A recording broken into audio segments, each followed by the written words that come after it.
और शहद साहब दौड़ गया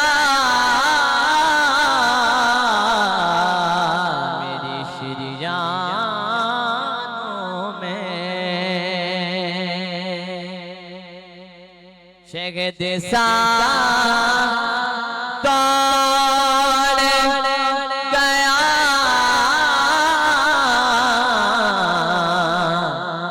मेरी शिरियानों में कि जब कभी पढ़े के दुरूद अपना अंगूठा चूमा। जब कभी पढ़ के दुरूद अपना अंगूठा